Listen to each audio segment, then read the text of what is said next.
caiga en un baño de sangre, en una guerra civil fratricida, producto de los fascistas, garanticemos la más grande victoria de la historia electoral de nuestro pueblo. Y para que les ardan, voy a seguir gobernando este país. El Tribunal Supremo ratificó la inhabilitación de la candidata presidencial María Corina Machado. ¡Unidos! ¡Votamos todos por Edmundo como presidente de la República!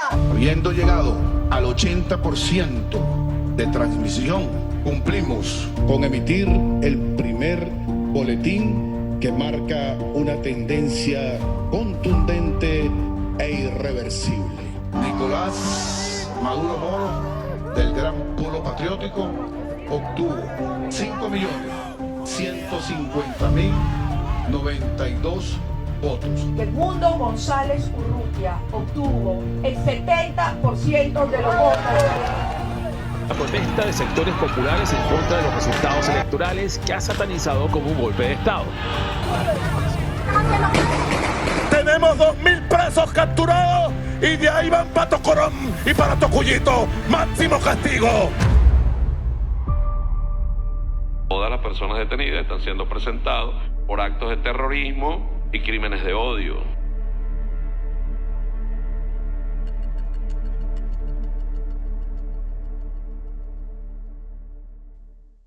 No existe una definición estricta de lo que es terrorismo. Terrorismo viene de terror, desde la Revolución Francesa, el gobierno de Robespierre, donde el poder es quien siembra terror, que es como lo que existe en Venezuela. Es el poder quien siembra terror en la población. Sin embargo, el terrorismo viene más bien de los grupos débiles hacia el poder, con actos intimidatorios. Sin embargo, en la legislación venezolana, en la ley contra la delincuencia organizada y financiamiento del terrorismo, terrorismo es cualquier cosa, porque tiene un catálogo de actos que consideran terrorismo y en Venezuela sobre todo se aplica a la disidencia. Para la tiranía, un ciudadano que reclama su derecho le da terror. Soy terrorista. Obviamente no soy un terrorista, soy una persona que por el contrario se ha dedicado los últimos 20 años de su vida a luchar por la libertad, a luchar por la democracia, a luchar por los derechos humanos. He dedicado casi que mitad de mi vida a la lucha por la igualdad de derechos de todos los ciudadanos. Yo soy periodista y como llegué a decir en algún momento, portar un carnet de periodista, informar no me convierte en terrorista. Yo lo único que he hecho es ser la voz de los que no tienen voz y quizás desafiar al autoritarismo.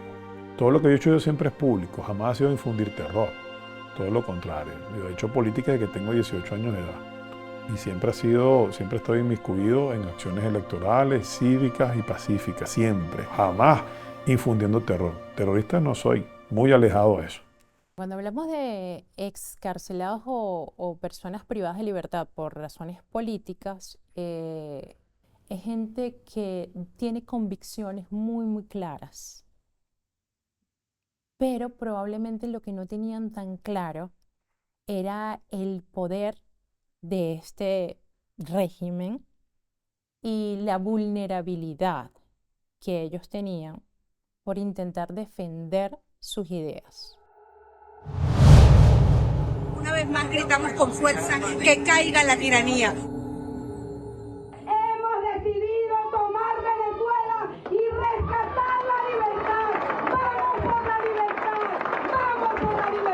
Mi nombre es Dignor Hernández, mi profesión soy licenciada en Educación, mención Ciencias Sociales, fui profesora de aula y desde los 13 años de alguna manera estoy involucrada en el quehacer político.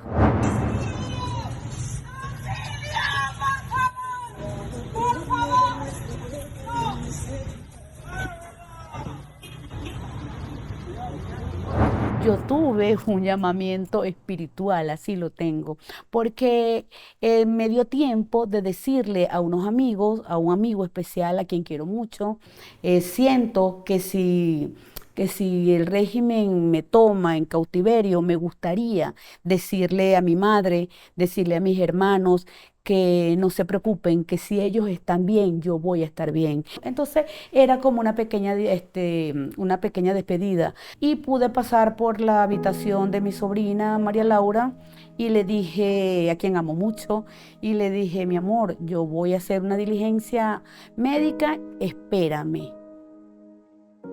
La espera duró 690 días y todavía no le he abrazado.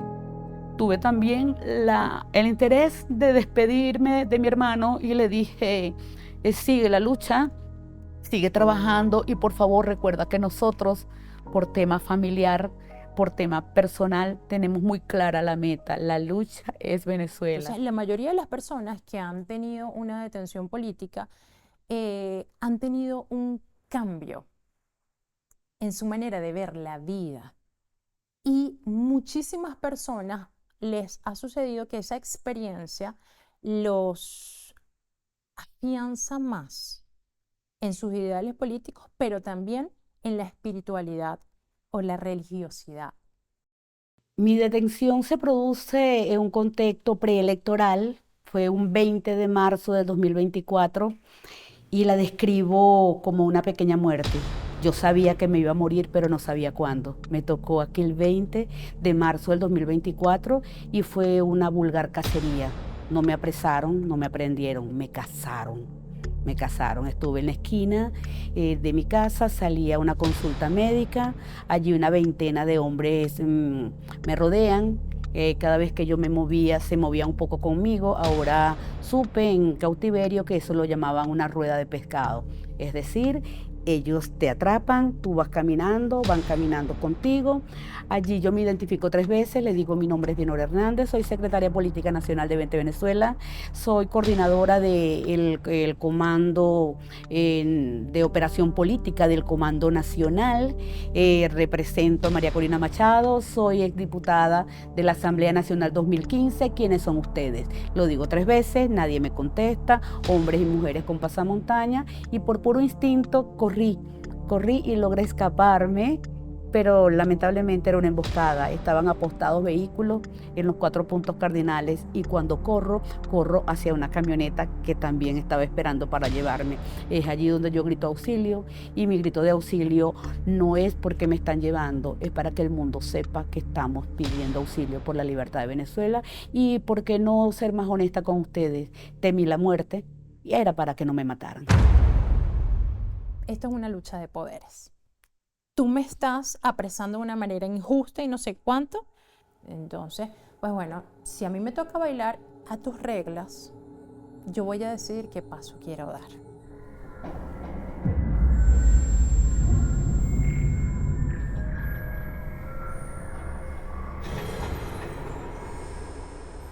Estamos acá desde la avenida Francisco de Miranda con muchísima firmeza, acompañando a nuestra líder María Corina Machado, pero también a los miles de ciudadanos que vinieron a acompañar. Mi nombre es Jesús Armas, soy ingeniero, pero también activista político. Era el coordinador de organización del Comando con Venezuela en el municipio Libertador de Caracas. Descubrí poco a poco que mi vocación era la política. Sin duda alguna, la ingeniería es algo que me apasiona también muchísimo, pero creo que yo he intentado poner mis conocimientos y mis talentos al servicio de lo público. Hoy se cumplen 6 meses desde que Jesús Armas fue detenido injustamente, detenido de forma arbitraria y bajo desaparición forzada. Para hablar o describir el día de mi detención, tengo que regresarme al 28 de julio. El 28 de julio, obviamente, empieza una dura persecución. De hecho, patrullas del SEBIN llegaron hasta casa de la madre de mi pareja, estaban intentando buscarnos. Y decidimos sumarnos al tema de escondernos en la clandestinidad, del resguardo, pero sin dejar de activarnos. A mí me tocó encargarme de todo el tema de la recolección de actas y la digitalización en el municipio Libertador, y después empecé a acompañar a mi pareja Zairán Rivas al tema de la organización de las protestas exigiendo la libertad de los presos políticos. Y creo que eso lo tomó de alguna manera la dictadura como un desafío muy profundo, especialmente en el momento en el que pocos políticos hablaban o estaban haciendo algún tipo de activismo. Y el 9 de diciembre decido dejar la clandestinidad, estaba cansado, estaba muy ansioso, y el 10 de diciembre, el Día Internacional de los Derechos Humanos, decidí irme a trabajar a un café del este de Caracas. Me senté a trabajar allí y justo cuando termino salgo y fui interceptado por 2 camionetas sin placa.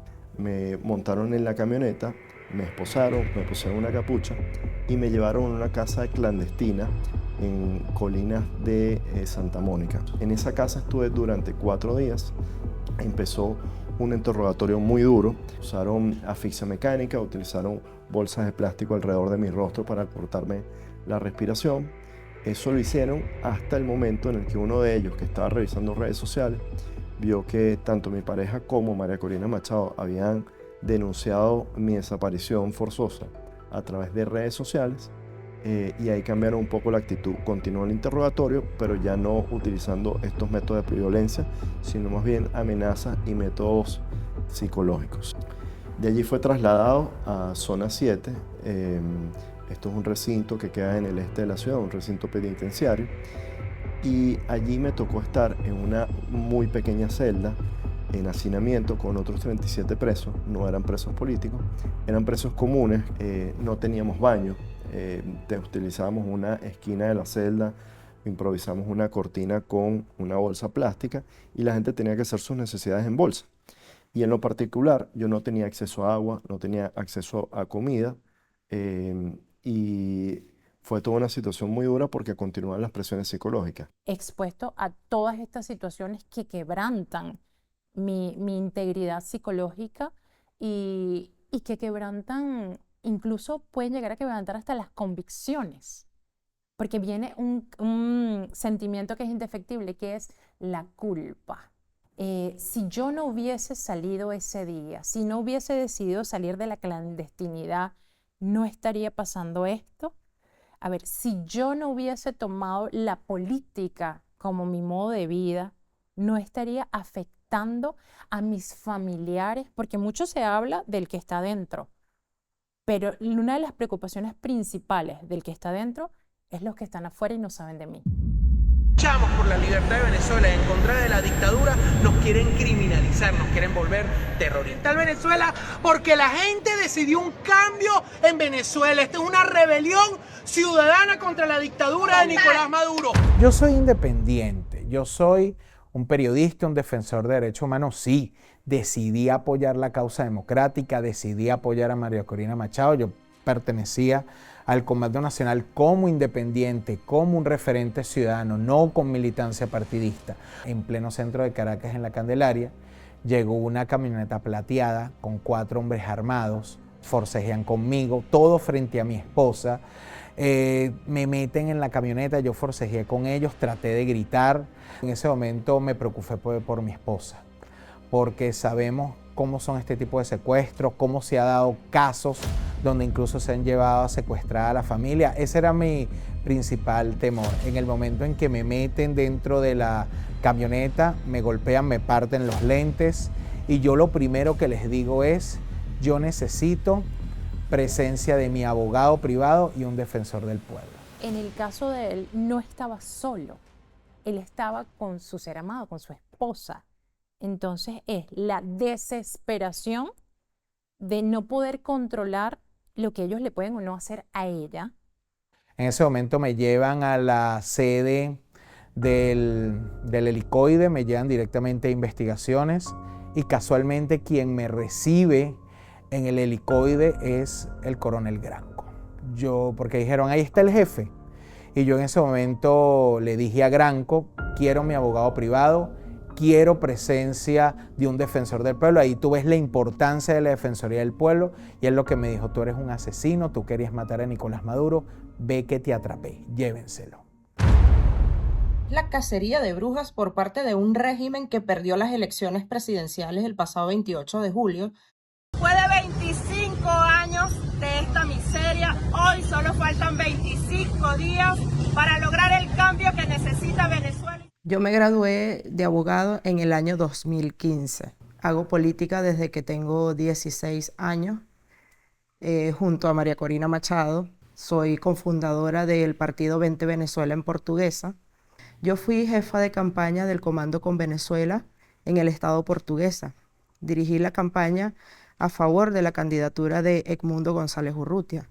La puerta, yo de verdad pido ayuda, pido auxilio a todo el que pueda. Yo no hice nada malo, yo no soy una delincuente, yo solo soy una ciudadana más que quiere un país distinto, y que a mí sí me acompaña Dios y la Virgen.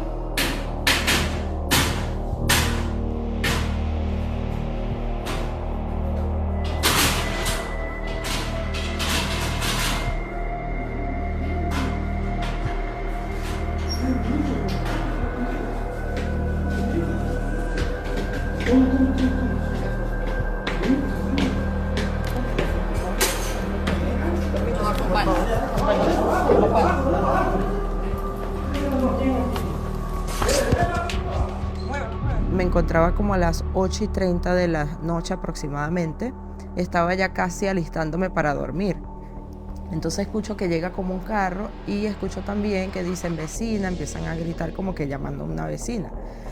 Y entonces escuchaba que estaban forzando la puerta y decido asomarme por un ventanal que tenía que se ve hacia... Ellos no me veían a mí, pero yo sí podía ver quiénes estaban tratando de abrir la puerta. Y solo logro ver aproximadamente 5 personas, un pasillo muy pequeño, y veo como 5 personas con chaleco. Entonces yo decido salir y hablar desde una escalerita que es hacia arriba, hablo desde esa escalera y les digo, me presento, les digo, buenas noches, ¿cómo están? Soy María Oropesa, creo que están tratando de abrir la puerta. Y me dicen, sí María, baja por favor que necesitamos hablar contigo. Y yo les dije, bueno, ¿será que me dan un chance para yo ir a buscar la llave de esa puerta y yo les abro? Pero yo también quería dejar en evidencia lo que estaban haciendo. Dije, ok, voy a hacer un Instagram Live, que fue lo que se me ocurrió, porque aunque no queda guardado, si tú no lo guardas, ya alguien lo está viendo en vivo y de repente a alguien se le va a ocurrir grabar pantalla. Así que yo busqué mi teléfono y volví a salir y les volví a preguntar, buenas noches, por favor, ¿se identifican? Y allí es donde una de ellas se identificó y dijo, soy la funcionaria Zambrano. Y yo le dije, ok, funcionaria Zambrano, yo soy María Oropesa, soy abogado de la República. Y me dijo, sí, yo sé quién eres tú. Baja que necesito hablar contigo. Y le dije, ¿pero tiene alguna orden de allanamiento? No, porque eso ya ni se usa ahorita. En Venezuela, la impunidad de la que gozan los funcionarios policiales ha llegado al extremo de que ellos tienen la desfachatez de ir a cualquier lugar, irrumpir en cualquier sitio privado sin orden de allanamiento, porque dice que eso está en desuso. Aquí en Venezuela la ley está en desuso y por eso es que muchas personas han buscado protegerse a través de las redes sociales. Y es una recomendación que yo le hago a cualquiera, si van tocando las puertas de su casa, si usted tiene la posibilidad de grabar todo lo que está pasando y enviarlo a terceros, hágalo, porque esa es la prueba fehaciente de que usted está siendo víctima de una arbitrariedad. Entonces sé que me llevaron a la sede de IGECIN Guanare, que queda en la urbanización Los Pinos, una urbanización privada de Guanare, y de inmediato tomamos la carretera, o bueno, la autopista José Antonio Páez, vía hacia Araure. Una vez que estábamos en el destacamento, como a las 4 horas me vuelven a encapuchar, pero allí ellos me ponen la capucha todo muy rápido, y como sabían que yo más o menos estaba viendo, entonces me pusieron una funda de almohada también. Aproximadamente a las 11 de la mañana llegaron, allí sí me quitan la capucha y me dicen, por favor, necesitamos que firmes esto. Lo que tenía que firmar era el artículo 49 de la Constitución de la República, que te habla del debido proceso. Cualquier persona tiene derecho, estando dentro de un proceso o no, al debido proceso. Es decir, esto aplica tanto para actuaciones judiciales como actuaciones administrativas. Ninguna persona puede ser privada de su libertad a menos que sea sorprendido infragante cometiendo un hecho punible o bien porque un órgano jurisdiccional, un tribunal de la República penal, dicte una orden de aprehensión. Me volvieron a encapuchar y allí sí me montaron en una avioneta y ya posteriormente llegamos, presumo que era el aeropuerto de La Carlota.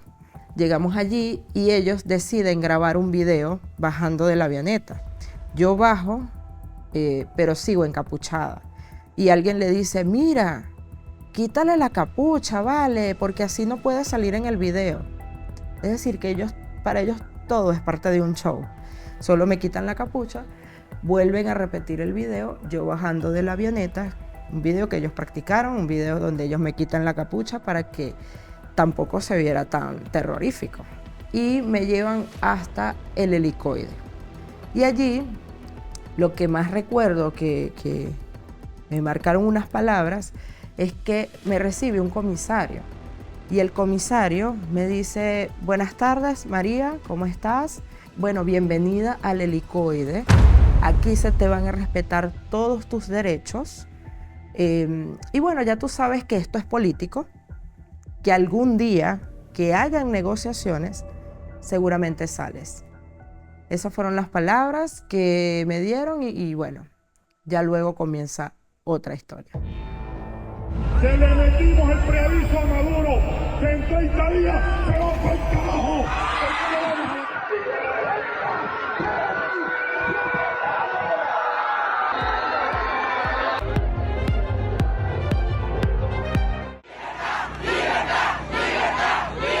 ¿Enseñando a qué? Enseñando a votar, para que la gente el 28 de julio esté clarita. Fuerte abrazo.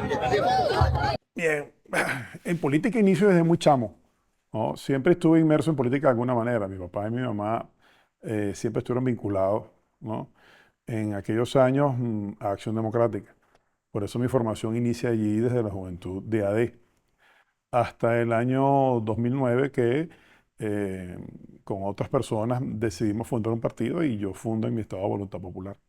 Me tocó iniciar, ¿no?, desde un estado que geográficamente era muy difícil, complejo, y donde hablar de chavismo o adversar, en este caso, al oficialismo, era bastante complejo, ¿no?, debido al frenesí que existía en aquel entonces hacia la figura del entonces presidente Hugo Chávez Frías. Tuve la oportunidad de recorrer el país acompañando a María Corina en una elección que era muy atípica.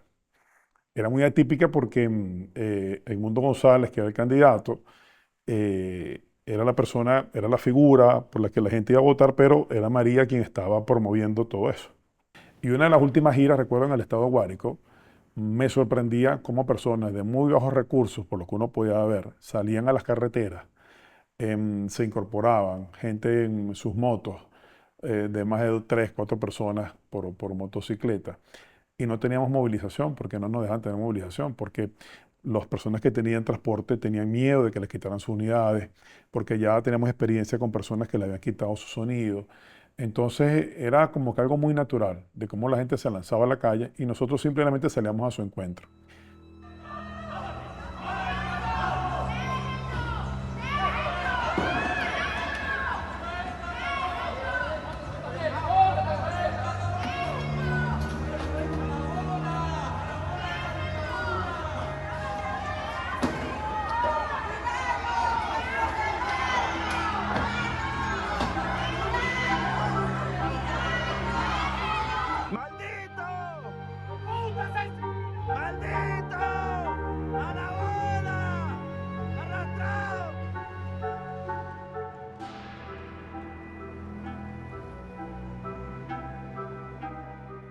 La detención, se te detiene el tiempo en ese instante, pero era algo que también sentías que era una posibilidad, porque yo desde el 3 de julio, llegando a Barinas, por cierto, de la ciudad de Caracas, en una reunión alguien me llama y me llaman aparte y me dicen: te acaba de nombrar Diosdado en su programa, o no te nombró directamente, pero dice que una persona con las iniciales FS tiene una orden de captura.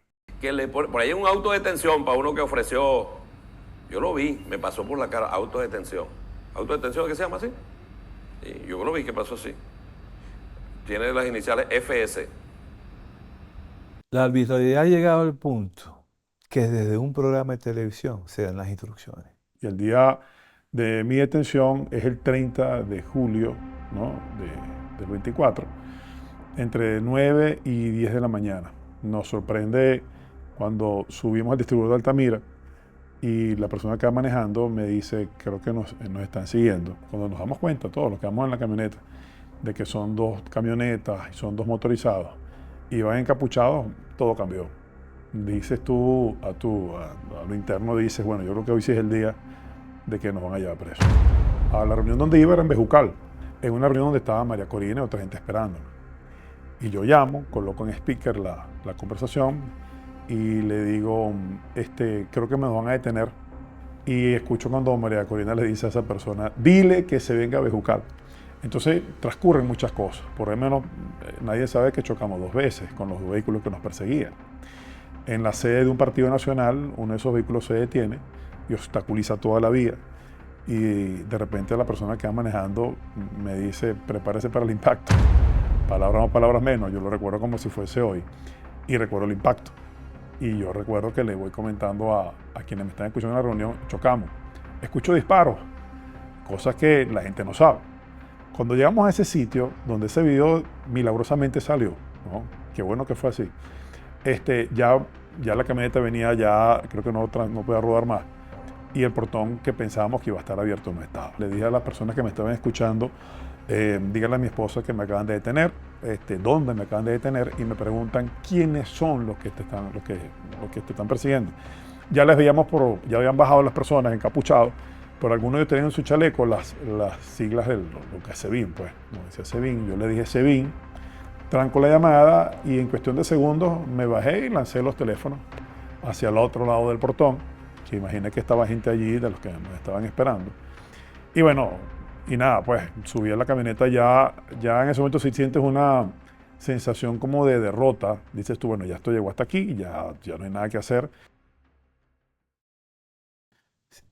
Por supuesto que nosotros tuvimos una represión fuerte en el año 2002, cuando el llamado golpe de Estado, que hubo esta cantidad de personas fallecidas en Puente Llagüino, ahí empezó la represión fuerte.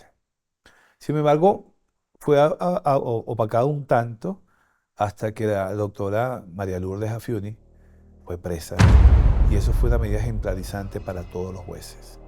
A partir de ese momento, el Poder Judicial cambió, porque ningún juez se quería ver reflejado en lo que fue la doctora Afiuni. Entonces, eso cambió estructuralmente todo el sistema judicial. Entonces, lo que pedía el gobierno, lo que pedía el fiscal, eso era santa palabra, porque nadie se atrevía a contradecir la solicitud de un fiscal. Entonces, hay un antes y un después de María Lourdes Afiuni. El Helicoide es un centro de detención conocido por albergar a presos políticos y comunes. Quienes han estado dentro lo describen como un laberinto de pasillos oscuros y aunque no se conoce el número exacto de celdas, se sabe que existen espacios de castigo con nombres como Las Escaleras, El Tigrito y Bañito. Los jueces y los fiscales en Venezuela son cómplices necesarios de toda la barbarie que se comete. El proceso, cuando me presentaron ante tribunales y las causas, fueron bastante absurdas y el proceso mismo fue bastante absurdo. Y nos imputaron 5 cargos. El primero fue asociación para delinquir, el segundo, traición a la patria, terrorismo, financiamiento al terrorismo, y el último fue conspiración con gobierno extranjero, que obviamente nos vinculaban con el gobierno de Argentina, con el cual yo no tenía absolutamente nada que ver. Y las pruebas fueron tan absurdas que utilizaron para vincularme con el gobierno de Argentina una foto que yo tenía con mi novia frente al obelisco, la típica foto turística de todo el mundo en Buenos Aires, ¿no? Entonces, así de absurdo fue el proceso. Llego a la división de investigaciones. Debo decir que durante 10 días me tuvieron esposado como una forma de coacción. Me dijeron, por favor, colabora. La presión generó, yo eso me entero posteriormente, de que Tarek William Saab, él al día siguiente de mi detención, primero a las 2 horas dice, yo lo tengo. Y presentó una foto inefable, yo esposado con 2 custodios del SEBIN vestidos de negro.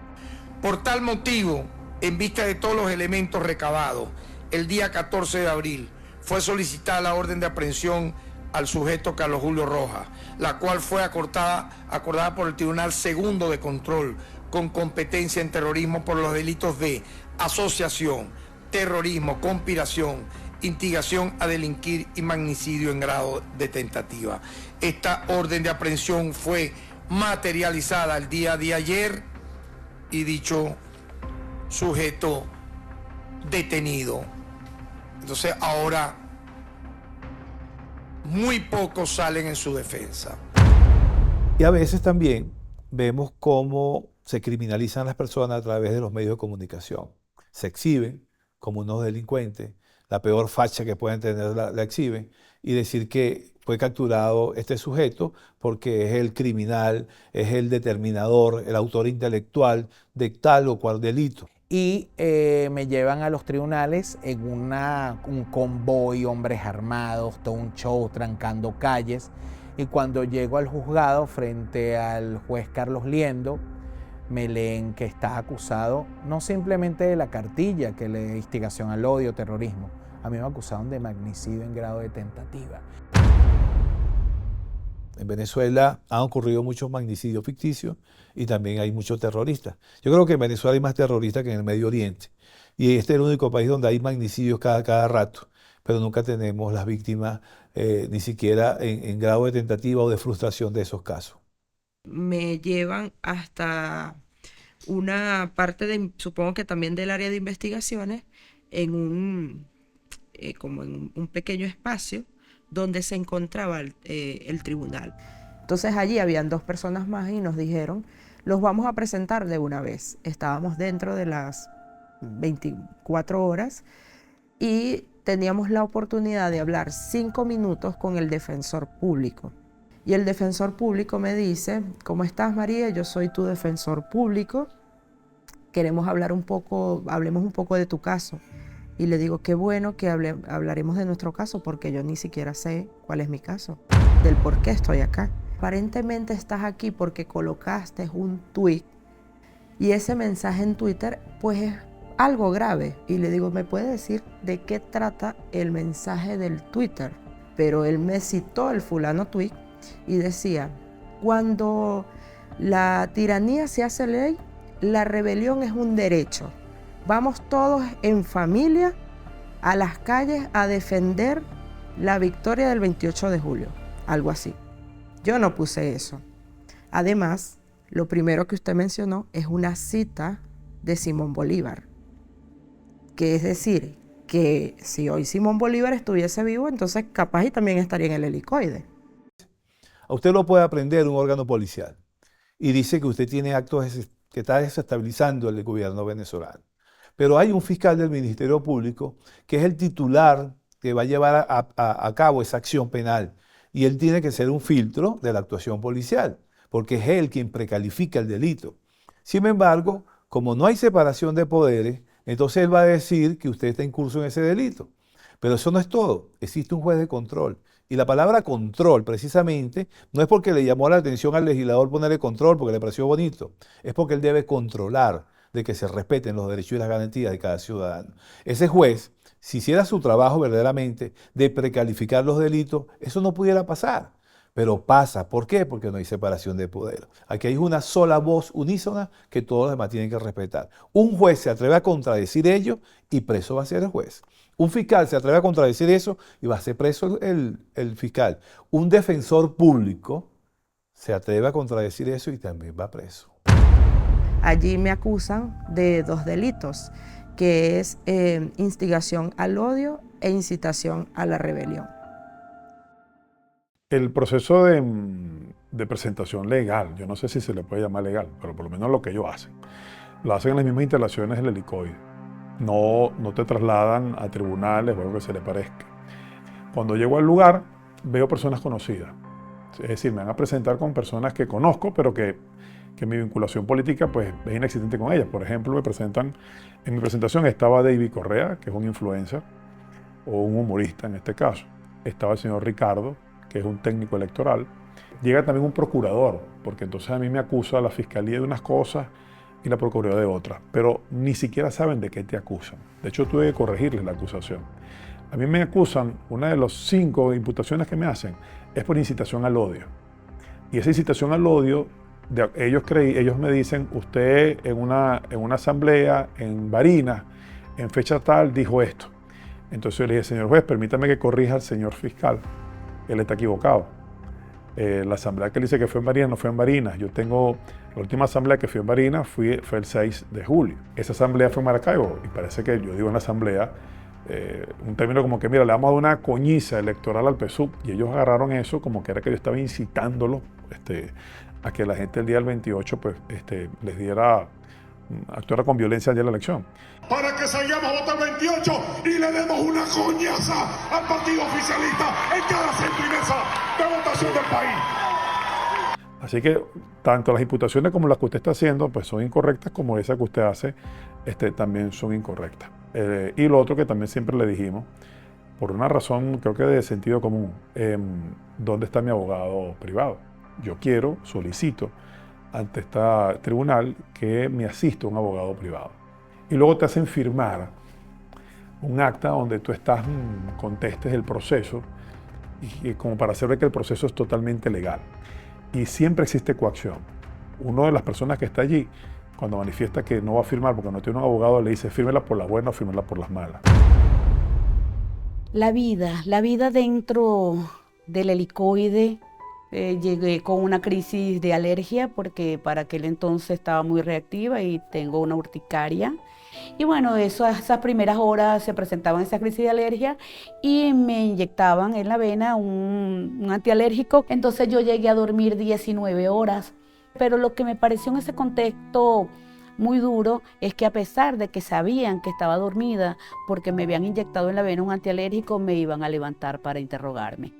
El comisario pues se reía, el que me interrogaba, y decía, tu sobrina, ¿cómo es que se llama tu sobrina? Y todos los detectives que estaban alrededor decían María Laura. Entonces me fueron tratando de quebrar con cosas como esa, preguntándome quién es María Oropesa. No, es que te lo pregunto porque te las voy a traer para que te hagan compañía. Yo tuve la fortuna, y digo la fortuna, de que ya yo tenía a una gran amiga que ya estaba detenida. Un día me dicen, Dinora, tienes 30 minutos para salir de la celda, te vas a mudar. Y ese día yo dije, llegó María Oropesa. Pienso que hubiese sido más difícil en los primeros días en el helicoide si ella no hubiese estado allí. Pues cuando llego a la celda donde vamos a estar, aunque yo debía recibirla a ella la llevan primero a esa celda que a mí, y cuando yo la veo,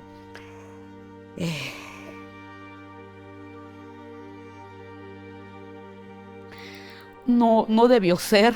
María es una joven, valiente, constructora de país, y yo no quería recibirla, pero yo sabía que la iba a recibir porque sabía que la estaban buscando. Ella tenía 4 meses aproximadamente allí. Ella me abrazó y me dijo, María, estamos aquí por nuestras convicciones.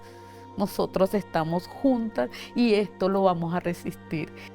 Y bueno, creo que eso me ayudó a aterrizar, ¿no? Un proceso de esa manera, acompañado, tú lo puedes llevar como que un poco más ligero, ¿no? Cuando llego al helicoide me encuentro con gente que conocía. Ese fue un impacto bastante fuerte porque es ver a conocidos, amigos dentro de la cárcel. Pasas mucho tiempo encerrado. Y por lo menos en ese momento donde estaba yo, que era investigaciones, creo que el hecho de que estás como en una especie de zozobra permanente o un estado de estrés permanente, hay cosas que te parece que pasan muy rápido y otras que te parece que pasan muy lento. La relatividad del tiempo allí pues también se hace presente. Pero sobre todo creo que la incertidumbre es la cosa que más te afecta. El objetivo principal es sobrevivir, ¿okay? Y somos seres sociales. Nosotros estamos acostumbrados a tener una red de apoyo, y por más ermitaño que pueda ser, siempre tienes un vínculo con alguien. Entonces pues toca, ya que estás privado de ese derecho tan fundamental de poder comunicarte o tener algún contacto mínimo con tus seres amados, lo cual es un impacto gravísimo, o sea, grandísimo, es muy fuerte el que tú no puedas comunicarte con tus más cercanos. Primero por la desesperación de que no sabes qué están pensando, qué están sintiendo, cómo están tomándose esto, si le dio un infarto, si lo está llevando bien o lo está llevando mal. Eso por ese lado. Y por el otro lado, no puedes expresarte con ellos y decirle todo está bien, yo lo estoy llevando de la mejor manera posible, no te preocupes por mí, es una preocupación mutua. Debo darle las gracias a mi esposa, que se convirtió en mi voz, en una guerrera libertaria que, a pesar de las amenazas, levantó la voz. Y es muy difícil porque al final los familiares terminan presos contigo. ¿Por qué? Porque ellos viven la prisión. Papá, en el tiempo que estuve preso, desmejoró muchísimo su salud. Y para mí era muy angustiante porque yo soy hijo único, no poder estar allí para atenderlo. Mira, con mi familia no había manera de que sintieran cómo estaba yo. Pero aquí les confieso algo, no lo dije. Hubo un funcionario que me dice un momento, me dice, están diciendo que estás muerto. Y hay un alboroto en la calle. Más tarde entra un comisario jefe de ellos y yo empiezo a ver con mucho movimiento y me llaman a la oficina. Y me da fastidio, concha, la otra vez ese bendito interrogatorio del coño. Claro, Habana, siéntate ahí. Bueno, cada vez que entraba a esa oficinita, y me dice, ese comisario me dice, dicen que estás muerto y tu esposa carga esas redes alborotadas con que tú estás muerto. Ya a esta hora son las 8 de la noche y son ya 35 horas que no tengo información, no sé nada de mi esposo, ni de Renzo, ni de Rafael. No sé cómo estará Freddy, su salud, su integridad física, cómo tendrá la atención, si habrá comido, no sé nada. Vamos a llamarla y tú le vas a decir que estás vivo. Yo sentí eso como una oportunidad para dos cosas. Primero, para que ella no tuviese la angustia de que yo estaba muerto. Y la segunda, decirle, mira, estoy bien. Y la otra es que me decían que le iban a meter presa. Entonces también decirle, oye, si te puedes, coño, no sé, resguardar. Coño, los dos presos es muy difícil, ¿no? Tenemos niñas pequeñas, una niña de 7 años y una niña de 3 años en aquel entonces. Entonces me dijeron, buscaron un teléfono, de esos que ellos le quitan a la gente. Se conectaron al Wi-Fi, la llamaron y me la colocan. Entonces yo le digo, hola Aurora, soy yo, no estoy muerto.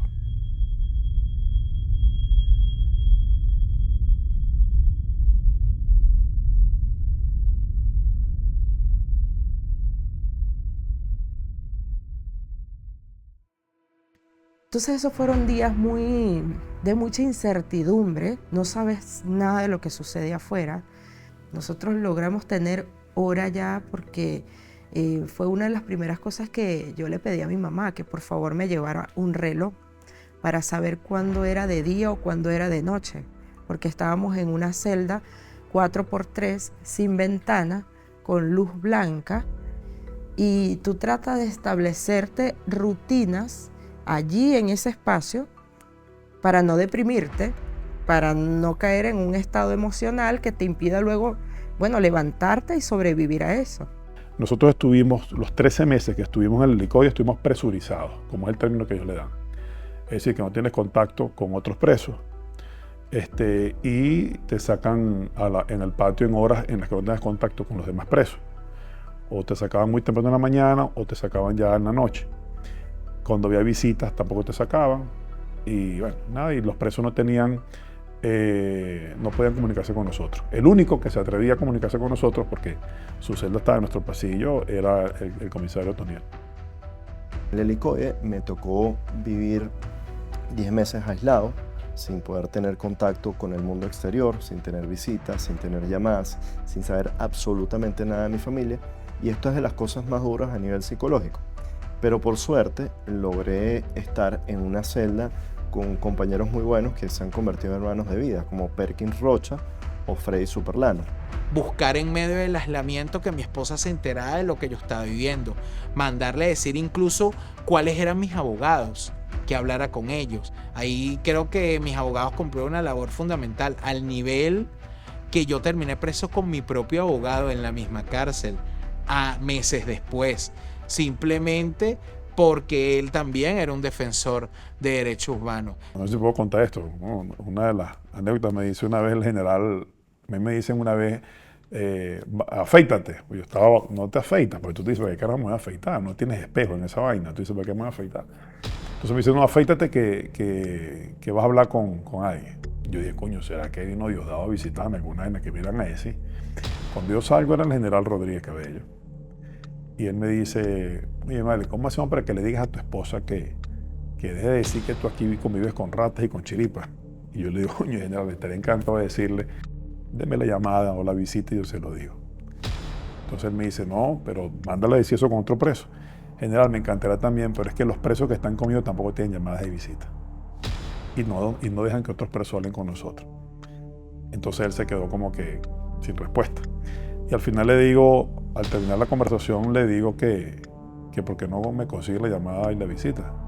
Y él siempre me dijo, las 2 oportunidades que se lo dije, me dijo, eso no depende de mí. Dice, no depende de mí. Yo decía, si está el director del SEBIN y no depende de él, ¿de quién depende? De Diosdado o de Maduro.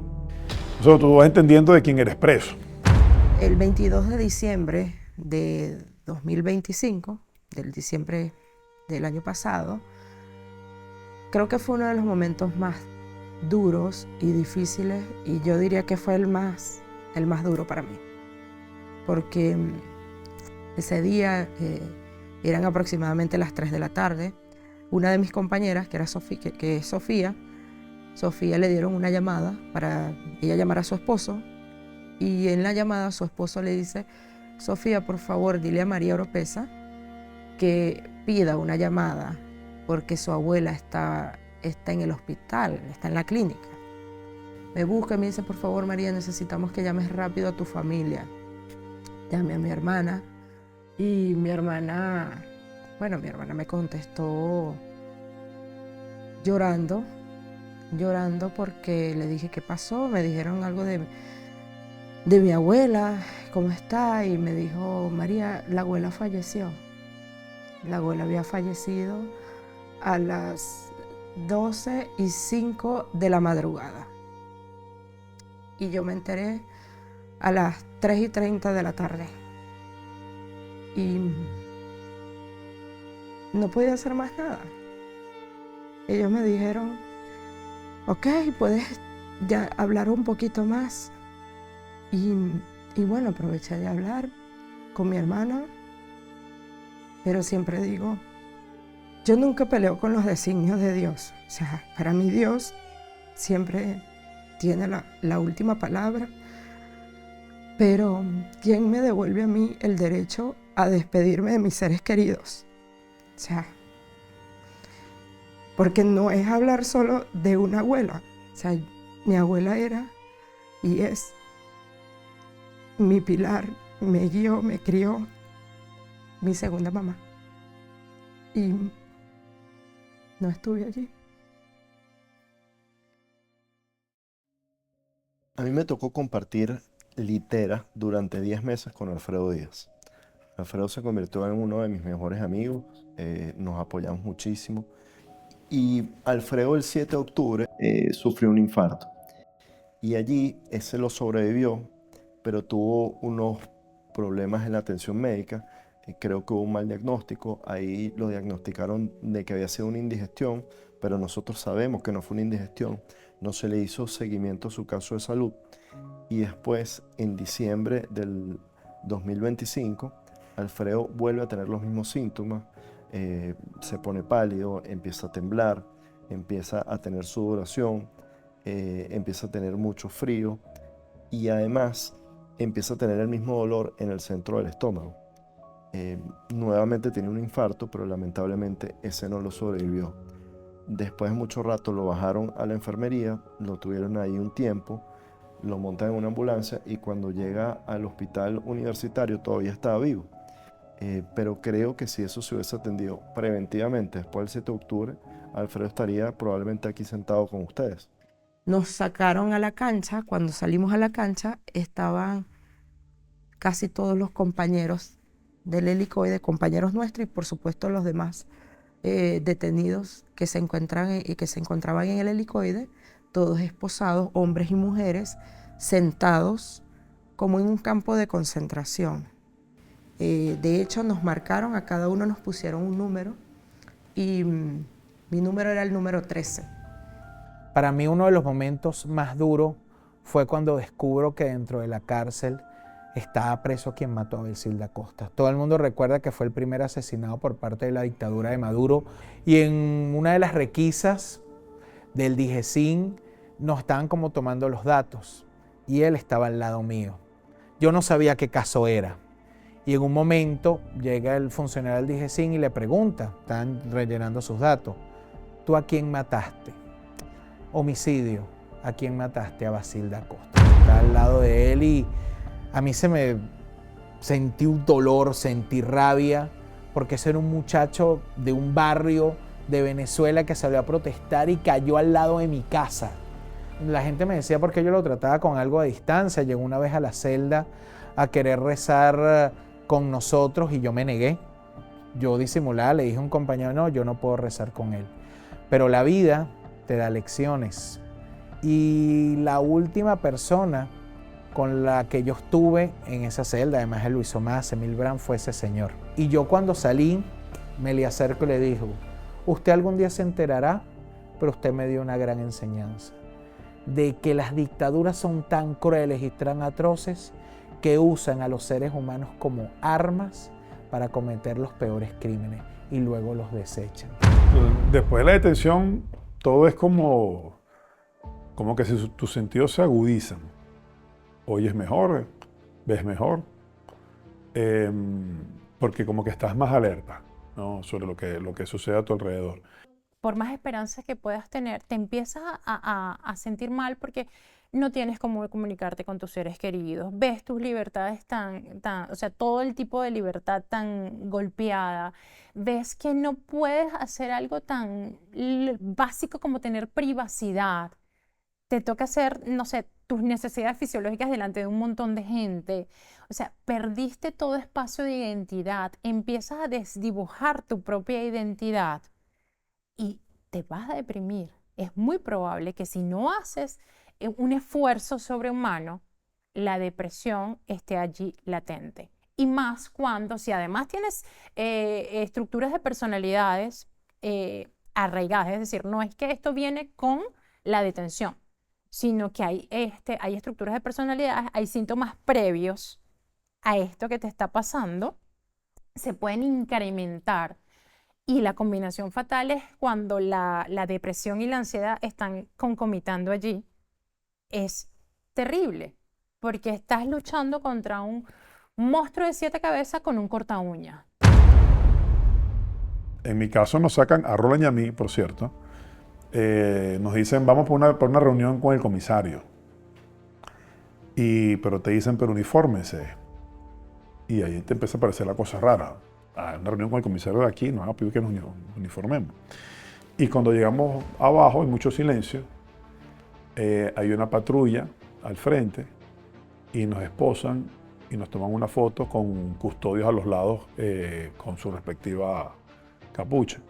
Cosa que en el helicoide no se ve con mucha frecuencia. Y nada, nos montan en la patrulla y le preguntamos entonces al comisario, ¿qué es esto? ¿Qué pasó? ¿Cuál es la reunión? Y él dice, seguramente los llevan a un sitio donde después los van a poner en libertad.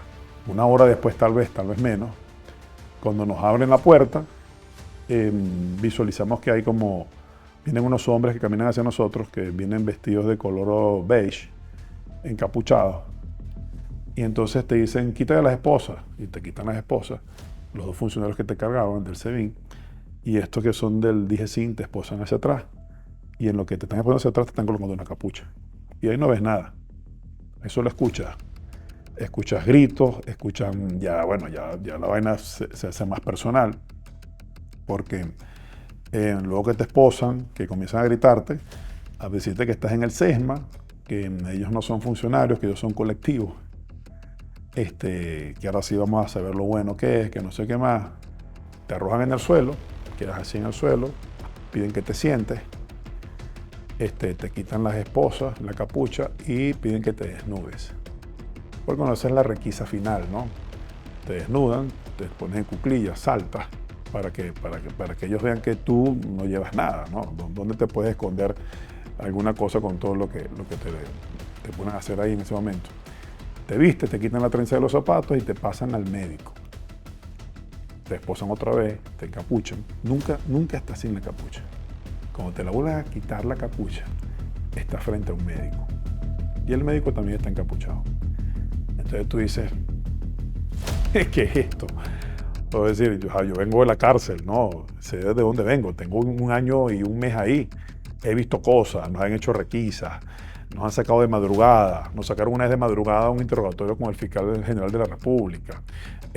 Verga, hemos pasado por muchas cosas, no tenemos todo este tiempo sin hablar con la familia, sin tener visitas, pero ¿qué es esto? ¿A dónde me trajeron? Bueno, después que el médico ve que vienes, el médico es testigo de todo lo que va pasando, él mismo te hace una señal como que te calme y comienza entonces la reseña. Y en la reseña entonces te cortan, te echan el coco pelado, luego pero viene la amenaza igual, te dice si te portas bien te va bien, si te portas mal te vamos a castigar. Y tú comienzas a entender ahí cuáles son los castigos cuando entras a esa cárcel. Y si la cárcel del ICOID es dura, la del rodeo es más dura. Me han dicho las personas que han salido del Rodeo 1 que eso es un campo de concentración. Celdas 2x2 en una cama, por decirle cama, es una plancha de cemento, sin colchón, sin sábana, donde duermen y una letrina en el medio. Todos tienen que ponerse de acuerdo para hacer sus necesidades a una hora determinada, para poder todos limpiar con mucho cloro toda esa ductería que se comunica de piso en piso. El rodeo verdaderamente es un campo de concentración.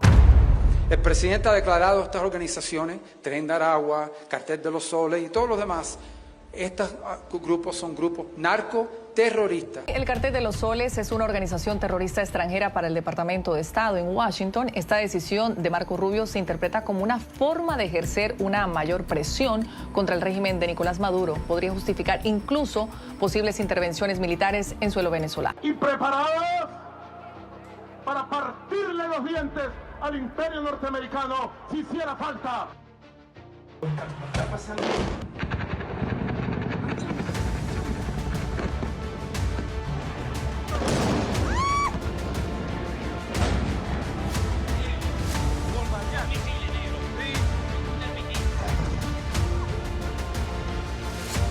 Anoche y en la madrugada de hoy, por instrucciones mías, Estados Unidos, las Fuerzas Armadas, realizaron una extraordinaria operación militar. Es Nicolás Maduro en chanclas y esposado llegando a la sede de la DEA en Manhattan. Junto a él, su esposa, Cilia Flores, también con un suéter que le cubre la cabeza y sin las gafas que suele llevar.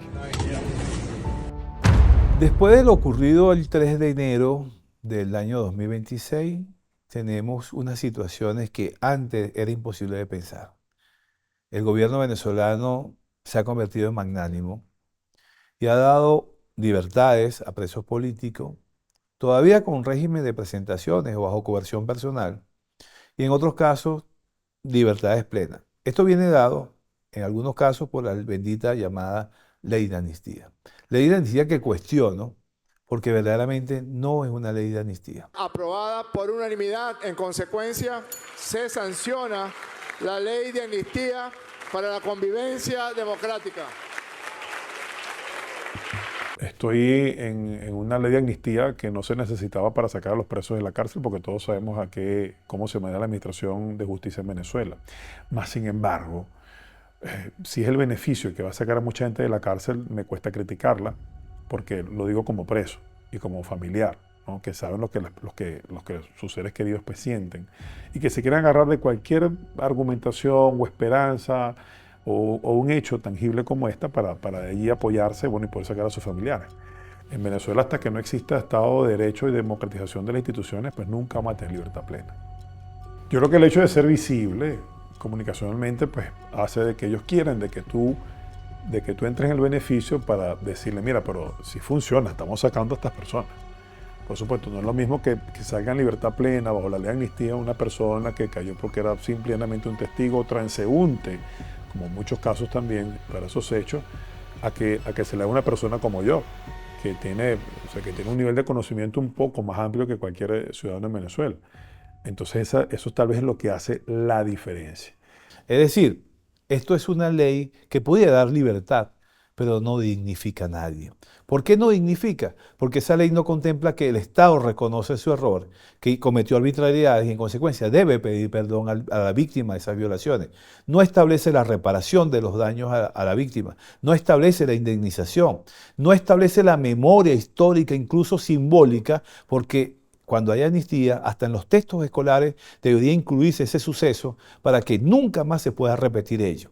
Nada de eso lo contempla la ley, porque usted no puede poner a legislar sobre libertades al que piensa como un carcelero. Y aquí pusimos a los carceleros a legislar sobre libertades.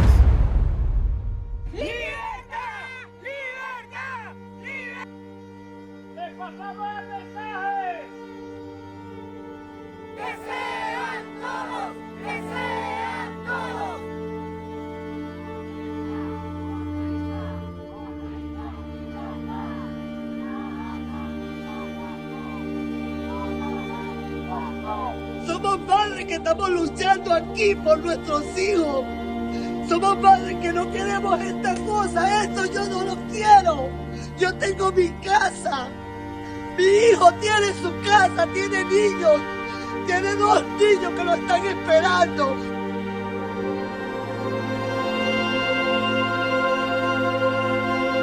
Siento contenta, Dios mío. Tengo mucha felicidad en mi corazón. Porque aquí es donde Dios nos prueba si somos o no somos, porque el egoísmo no está con nosotros, porque nosotros estamos por todo ello. ¡Seguimos denunciando la violación de derechos! Yo considero que la libertad no es un regalo. La libertad la conquistamos a través de la lucha y por eso es un bien tan preciado. La libertad es cuando puedes ejercer tus derechos sin que quienes están en el poder los socaven o que te digan qué hacer o no hacer. La libertad es el principio y es el fin. Nacemos libres y debemos morir libres. Entonces, de alguna forma me sentía más libre, mientras que yo veía a mis custodios o, por supuesto, a quienes están en el poder, que tienen que construir una realidad alterna donde ellos son presos de la misma represión que ejercen, porque al final ellos terminan enjaulados en su mentira. Pude verlo luego de tanto tiempo, pude observarlo a través de un vidrio, pero pude constatar que está vivo, que era mi gran temor y que está fuerte y convencido de que pronto va a salir de allí.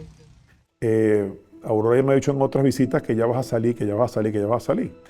Ese domingo le digo yo, bueno, yo sé que ya voy a salir, pero por si acaso en la otra visita me traes tal y tal cosa, ¿no? Creo que le pedí una toalla o algo así, las mínimas cosas que puedes tener.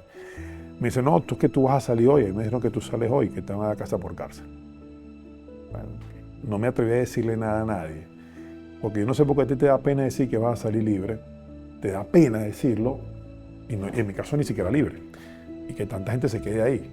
Yo siento pena, yo no sé si ese sentimiento es como un sentimiento, no sé si de culpa, o no sé, pero es que comparte con esa gente que está ahí. Hay unos que tienen tanto tiempo presos, 5 años presos, unos 20 años presos, 17 años presos otros. Entonces, primero yo tenía mi escepticismo y me llevan hasta, no sé hasta dónde, hasta la oficina del director. Bajé y subí muchas escaleras y ahí me dice el director, te vas, pero te vas casa por casa. Me confirmó lo que me habían dicho ya.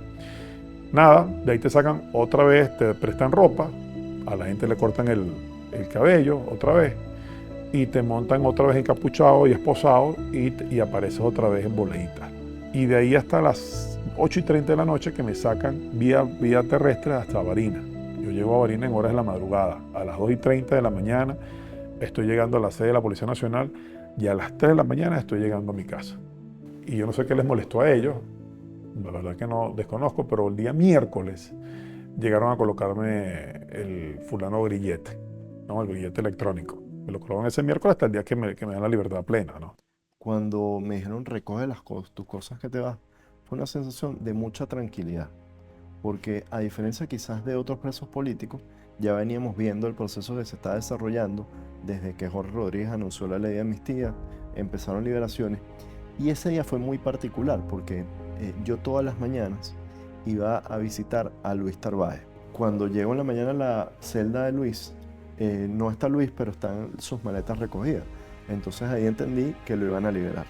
Luego me tocó la visita, estaba sentado con mi mamá y a mitad de la visita se acercó el director del helicoide y me dice, vente conmigo, no digas nada. Y yo le pregunto, ay, papá, ¿qué me estás llevando? Y me dice, bueno, te vamos a llevar al médico para que tenga el chequeo y vas a tener libertad. Entonces, obviamente esto me alegró mucho. Recuerdo que esa mañana me van a buscar y me dicen, mira, tienes que ir a servicio médico. Yo nunca pensé que me iban a liberar, de verdad. No pensé en ese instante que a mí me iban a llamar para la libertad. Y me llega el director y me dice, Carlos Julio, recoges tus cosas que te vas en libertad. Y yo lo logré. Ciudadano Frei Superlano. Sí, señor. Por acá le llegó la boleta de notificación. República Bolivariana de Venezuela. La ley de amnistía para la convivencia democrática a favor el ciudadano Freddy Francisco Superlano Salido. Se decreta el cese de todas y cada una de las medidas.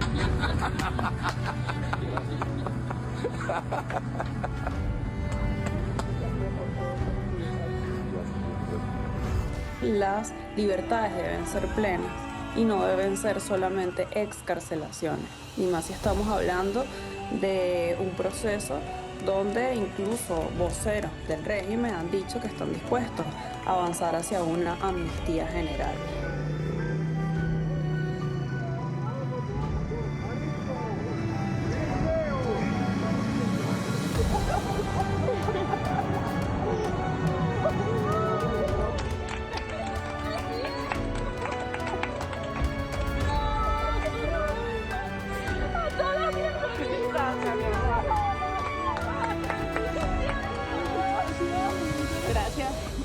Gracias, mi amor. Gracias por estar aquí. Gracias por estar aquí.